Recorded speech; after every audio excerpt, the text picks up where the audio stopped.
Dr. Connor, we got Mr. Annalini in the break room. Great. Do you think he's camera shy? There's nothing shy about Butchie.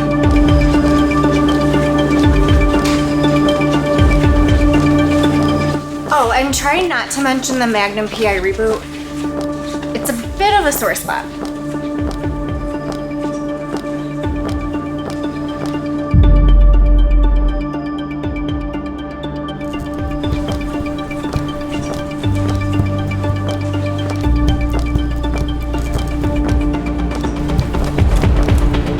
Good morning, Mr. Andolini. How's everything been going? What do you want me to say, Doc? These aren't the days of wine and roses. First, my landlord. He asked me to store his mattress for a couple days. Sure, fine. But now I got a California King wedged in my back hallway. I can't do anything with that. The bills, they can't cover a spread, let alone a full bag. And to top it all off, they got a Selleck-less Magnum PI coming down the pike. Can you believe that? This new guy don't even have a mustache. Well, I'm sorry to hear all of that, but I was actually referring to your hepatitis C disease. Yeah, I'm just messing with you, Doc. I mean, these things can get a little dry. I thought I'd spice it up a bit. Sure, I could see that. Why don't you tell me your story about the HCV virus?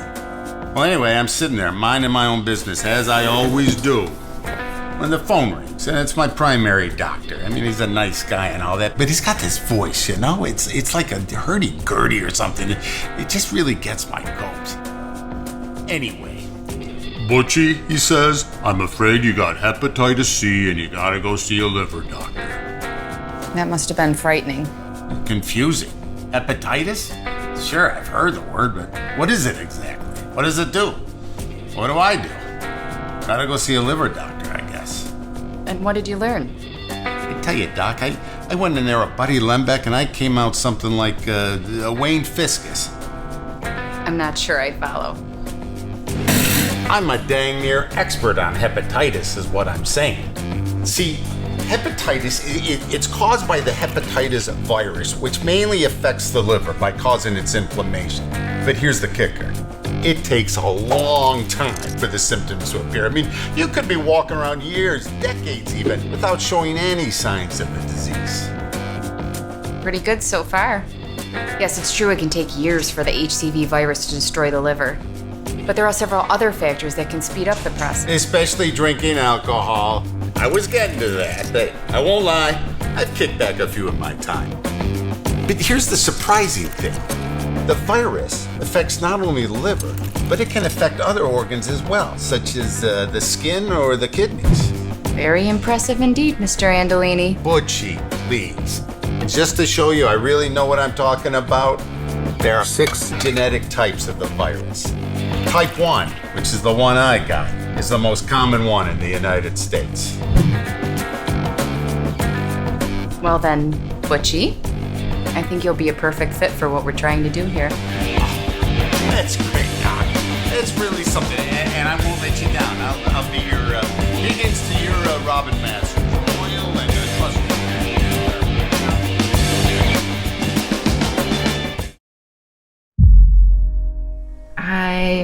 I want to help, especially after all that everyone's done for me. I just wonder how comfortable I would be. There's no pressure, Alicia. If it's not for you, that's no problem at all. That's why I'm here, so we can talk about things one-on-one in your own home. Then you can decide how you feel about it. Okay, well, where would you like me to start? Well, your part would mostly focus on the transmission aspect of the hepatitis C disease. Well, as you know, I'm cured now, but things were tough back then. I'll never forget when I first got diagnosed. At that time, I knew almost nothing about the disease, but I've since become aware that you can also get it from sharing crack pipes or snorting straws. I got hepatitis C from sharing unclean needles. Come a long way since then. I had to, for my kids, you know. But what was shocking to me after talking to my doctor was just how many ways there are for you to get this disease. I learned that it's very common for people to get it through unprotected sex. Okay. What else do you know about HCV transmission? Well, what was amazing to me was that you can get hepatitis C from things like sharing a toothbrush or a razor. I mean, you've even got to be careful when getting a tattoo. It does seem like there are a lot of ways to contract the disease, but the truth is it can't be spread through the skin, so handshakes or hugs won't spread the virus. And I should probably also say that there are a lot of very easy ways to prevent the spreading of Hep C. Like, avoid sharing needles, but if you do share, use water and bleach, just to lower the chance of a spread. Practice safe sex, especially using condoms. And if you go to a tattoo parlor, make sure they're using sterile techniques and equipment, including the ink pots, which a lot of people may not know.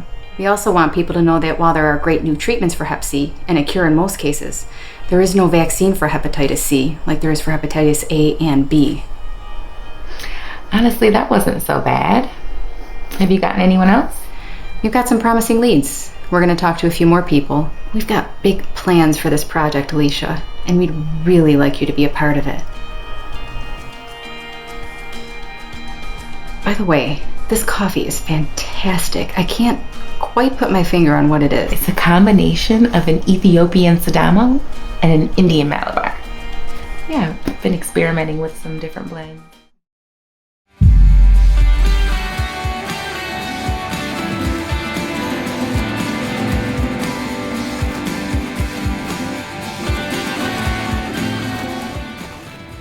Hey, Dr. Connor!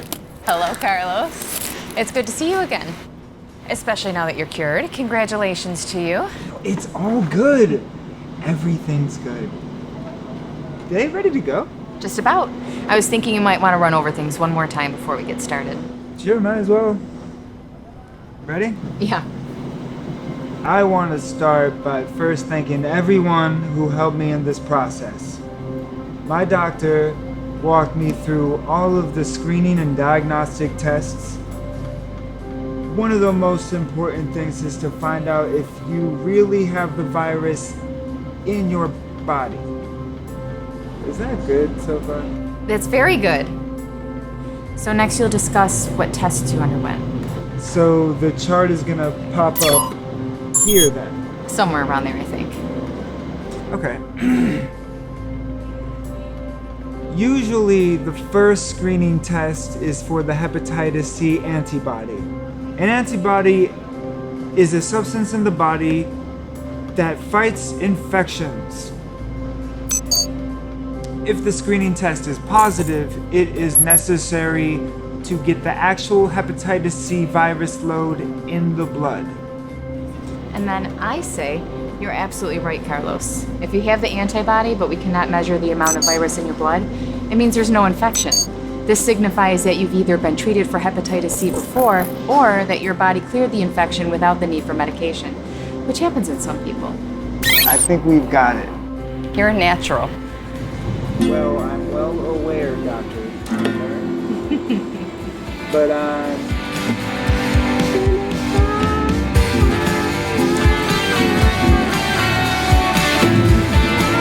Ooh, I like that.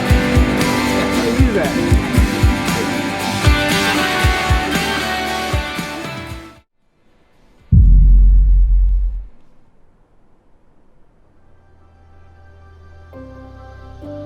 Hello, Ms. Dwan, and thank you for joining us today.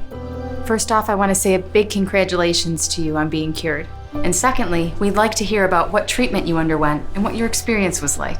I think you're over-emoting just a little bit.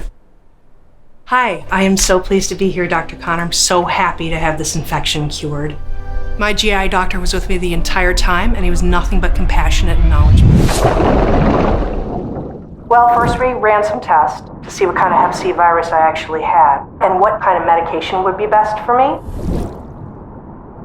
I had an ultrasound done of my liver, looking for some scarring, cancer concerns.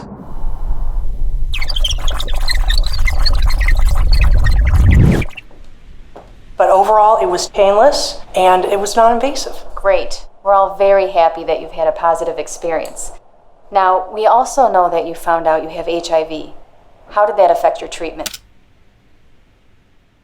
Then we cut to the animation in the next shot. It's all ready to go here. Well, I mean, the blood work came back in a couple days, and then we were able to start treatment right after that. I mean, unfortunately, I have HIV. I was concerned about this for my treatment, but my doctor said I was still a great candidate for a cure, and it wasn't going to interfere with my treatment for HIV at all. The treatment itself for Hep C is 8 to 12 weeks. You are correct. The great thing about being treated today is it really is quite easy. I know. I mean, they brought the medication directly to my home from a specialty pharmacy. It was so convenient. And I took the tablet once a day for 12 weeks, in addition to my HIV treatment. But there were no injections, no needles, nothing like that. I had a friend 15 years ago who went through treatment. He was miserable. He felt like he had the flu every single day. For me, it was totally different. I had a little fatigue, a bit of a headache, but after a week, that was all gone. I had absolutely no other issues with my treatment the entire time. Is that guy, I mean, is he just gonna walk around like that the entire time? I mean, I totally thought this was professional or something. Let's just try and ignore that for now. And how many times did you undergo the rechecking of your virus levels? Well, my doctor was checking my levels periodically throughout treatment. When he checked the last time, he found that the virus was completely out of my body. He stressed that I was cured, but to remember always that you can become reinfected. Overall, the treatment, it was comfortable, it was easy, and most importantly, I feel like I conquered this infection. I would recommend this treatment to anybody who's been diagnosed with hepatitis C. And cut. That's a wrap ski, everyone.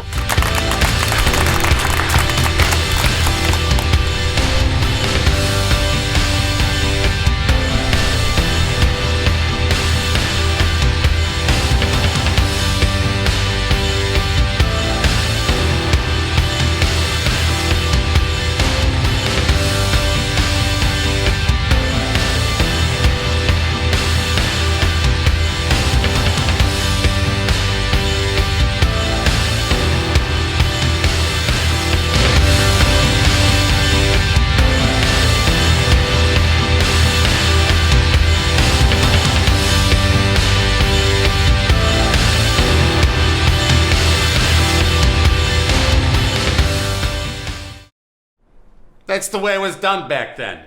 They handed my old man a tin of Brill Cream, a pack of Lucky Strikes, and then sent him right up to the front. And this guy had the gall, the indescribable temerity to sit there and tell me